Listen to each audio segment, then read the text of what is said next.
ഉപതെരഞ്ഞെടുപ്പ് ഫലം വന്ന ഉടനെ കുവൈറ്റ് KMC സംഘടിപ്പിച്ച ഒരു വിജയാഹ്ലാദ പരിപാടിയിൽ മുസ്ലിം ലീഗ് സംസ്ഥാന ജനറൽ സെക്രട്ടറി PMA സലാം നടത്തിയ ചില പരാമർശങ്ങൾ അനാവശ്യവും വിവേകശൂന്യവുമാണ്. അതായത് മുസ്ലിം ലീഗ് സംസ്ഥാന അധ്യക്ഷൻ പാണക്കാട് സയ്യിദ് സാദിഖ് അലി ശിഹാബ് തങ്ങളുടെ അനുഗ്രഹം വാങ്ങിയ പാലക്കാട്ടെ UDF സ്ഥാനാർത്ഥി രാഹുൽ മാങ്കുട്ടത്തിൽ വൻ ഭൂരിപക്ഷത്തോടെ വിജയിക്കുകയും സമസ്ത കേരള ജമിയത്തുൽ ഉലമ പ്രസിഡന്റ് സയ്യിദ് ജിഫ്രി മുത്തുക്കോയ തങ്ങളുടെ ആശീർവാദം വാങ്ങിയ ഇടതുപക്ഷ ജനാധിപത്യ മുന്നണി സ്ഥാനാർത്ഥി P സരീൻ പരാജയപ്പെടുകയും മൂന്നാം സ്ഥാനത്തേക്ക് എത്തുകയും ചെയ്തത് ആരുടെ കൂടെയാണ് കേരളീയ മുസ്ലിം സമൂഹം എന്ന് സമർത്ഥിക്കുന്നുണ്ട് എന്നാണ് അദ്ദേഹം പറഞ്ഞു വരുന്നത്. അതായത് അനാവശ്യമായിട്ടാണ് സമസ്ത പ്രസിഡന്റിന്റെ പേര് അവിടത്തേക്ക് വലിച്ചിഴച്ചിരിക്കുന്നത്.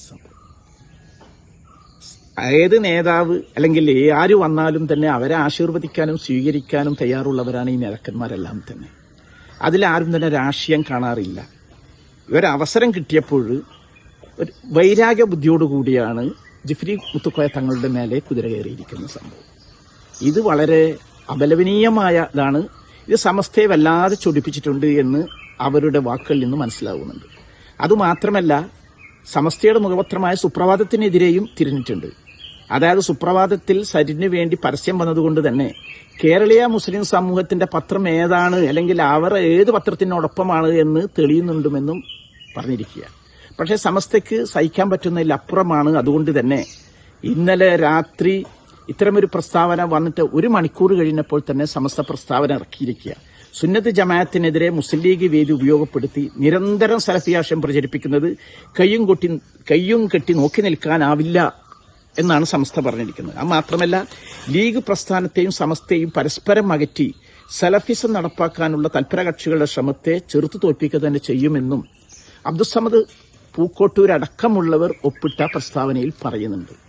അതിന്റെ അർത്ഥം സലാമിന്റെ ഈ പ്രസ്താവനയെ വളരെ സീരിയസ് ആയിട്ടാണ് സമസ്ത എടുത്തിരിക്കുന്നത്. കുറെ നാളായി സമസ്തയും മുസ്ലിം ലീഗും തമ്മിൽ അല്പം അകൽച്ചയിലാണ്, പിണക്കത്തിലാണ്. അതിന് മഞ്ഞുരുകി വരുന്ന സമയത്താണ് ഇത്തരമൊരു പ്രസ്താവന, അതും വിദേശത്ത് പോയി സലാം നടത്തിയിരിക്കുന്ന സംഭവം. ഇത് ഒരിക്കലും തന്നെ രാഷ്ട്രീയമായ ഒരു വിവേകമല്ല എന്ന് എല്ലാവരും മനസ്സിലാക്കുന്നുണ്ടാകും. ഈ തങ്ങന്മാരുടെ ആശീർവാദം കിട്ടിയാൽ മാത്രം ജയിക്കുമെങ്കിൽ അവിടെ ചേലക്കരയിൽ രമ്യ ഹരിദാസ് ജയിക്കേണ്ടതാ, ജയിച്ചില്ലല്ലോ. അതായത് വെറുതെ ഒരവസരം കിട്ടുന്ന സമയത്ത് പാണക്കാട് തങ്ങളെ പ്രകീർത്തിച്ചുകൊണ്ട് അവരുടെ തൃപ്തി നേടിയെടുക്കാനുള്ള വില കുറഞ്ഞ അടവായി മാത്രമേ ഇതിനെ കാണാൻ പറ്റുള്ളൂ. സമസ്തയുടെ പ്രതികരണം വന്ന ഉടനെ ഇപ്പോൾ സലാം പറഞ്ഞിരിക്കുന്നത്, അതായത് ജിഫ്രി മുത്തുക്കോയ തങ്ങളെയല്ല സഖാവ് പിണറായി വിജയനാണ് ഞാൻ ഉദ്ദേശിച്ചത് എന്ന്. പലപ്പോഴും തന്നെ വില കുറഞ്ഞ വിറ്റ് പറഞ്ഞ് മറ്റുള്ളവരെ ചിരിപ്പിക്കുന്ന ആളാണ് സലാം. ഇവിടെയും സലാം ചിരിപ്പിക്കുകയാണ്.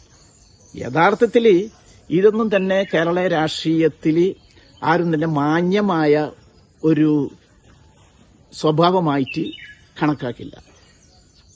സമസ്ത ഈ വിഷയത്തിൽ വളരെ ശക്തമായ പ്രതിഷേധം അറിയിച്ച സ്ഥിതിക്ക് തന്നെ പരസ്യമായി സമസ്തയോട് മാപ്പ് പറയുന്നത് മാത്രമേ സലാമിന്റെ മുന്നിൽ പോംവഴിയുള്ളൂ എന്നാണ് പറയാനുള്ളത്.